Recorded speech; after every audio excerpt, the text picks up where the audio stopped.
மிளகுபாறை பகுதி எந்த விதமான அடிப்படை வசதிகள் எதுவுமே கிடையாது. ஃபர்ஸ்ட் ட்ரைனேஜ் கிடையாது, சரியான சாக்கடை வசதி இல்ல, ரோடு வசதியும் சரியில்லை, குடிநீர் வசதி பெரிய பிரச்சனை. குடிநீர் வசதி ஒரு பெரிய பிரச்சனை அப்படின்றாரு.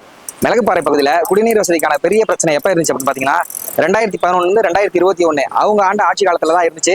நம்ம திராவிட மாடல் அரசு அமைஞ்ச உடனே இமீடியட்டா மாண்புமிகு அமைச்சர் அவர்கள் இந்த மிளகுபாறை பகுதியில் இருக்கிற மக்களுக்கு எந்த விதமான ஒரு காலகட்டத்திலையும் தண்ணீர் பிரச்சனை இருக்கக்கூடாது அப்படின்ற ஒரு நோக்கத்தில் இமீடியட்டா கட்டின தொட்டி தான் இந்த தண்ணீர் தொட்டி.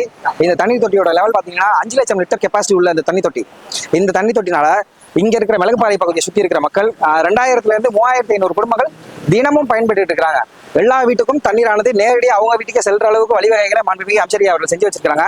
எந்த விதமான அடிப்படை வசதிகளுமே மிளகுபாறை பகுதியில் இல்லைன்னு சொல்றதுக்கு பின்னாடி தெரியும் பாத்தீங்களா, பிஹெச் 200 இருந்து 250 மருத்துவ பயனாளிகள் வந்துட்டு பயன்பட்டு இருக்காங்க. அவரேஜா பார்த்தோம் அப்படின்னா ஒரு மாசத்துக்கு 6000 இருந்து 7000 மருத்துவ பயனாளிகள் வந்து பயனடைஞ்சிட்டு இருக்காங்க. கிளாரிபிகேஷன் வீடியோ எடுக்க வந்த சமயத்திலே வந்துட்டு ஒரு அக்கா வந்துட்டு அவங்க குழந்தைய எடுத்து வந்திருக்காங்க. எதுக்காக இங்க வந்திருக்காங்க, என்னெல்லாம் நடந்துச்சு அப்படின்ற மாதிரி கேட்டோம். அக்கா வணக்கம், எதுக்காக இங்க வந்தீங்க? இது குழந்தைக்கு போலியோ ட்ரக்ஸ் போடுறது வந்தாங்க. மஞ்சள் கமல் விஷயம் போலியோ ட்ரக்ஸ் போட எப்படி பாத்துக்கிட்டாங்க?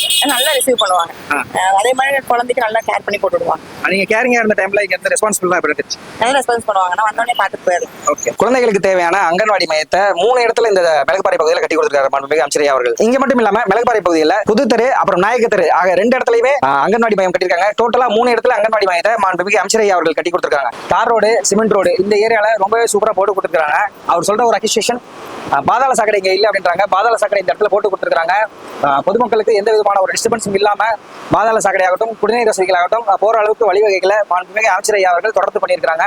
சின்ன சின்ன சந்திலையுமே அவங்க வந்துட்டு சிமெண்ட் ரோடு போட்டு கொடுத்துருக்காங்க. அந்த ஏரியால எல்லா இடத்துலையும் லைட் ஃபெசிலிட்டிஸ் கண்டிப்பான முறையில் அவங்க பண்ணி கொடுத்துருக்காங்க.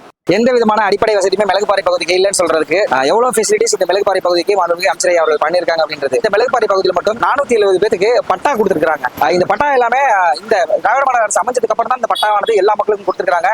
இந்த 470 முதல் கட்டமாக தான் கொடுத்துருக்காங்க. வர 2.0 ஆட்சியில இந்த பகுதியில் இருக்க அனைத்து பகுதி மக்களுக்கும் இலவசமா பட்டா கொடுக்க போறது அப்படின்றது ஒரு உறுதியான செய்தி. ஏப்ரல் 23 போலிங் ஸ்டேஷன் போங்க. இவிஎம் மிஷின்ல உதயசூரியன் சின்னத்துக்கு நேராக இருக்கிற 2ஆம் நம்பர் பட்டனை அழுத்துங்க. மாண்புமிகு அமைச்சர் ஐயா திரு கே நேரு அவர்களை வெற்றி பெற வைங்க. நன்றி.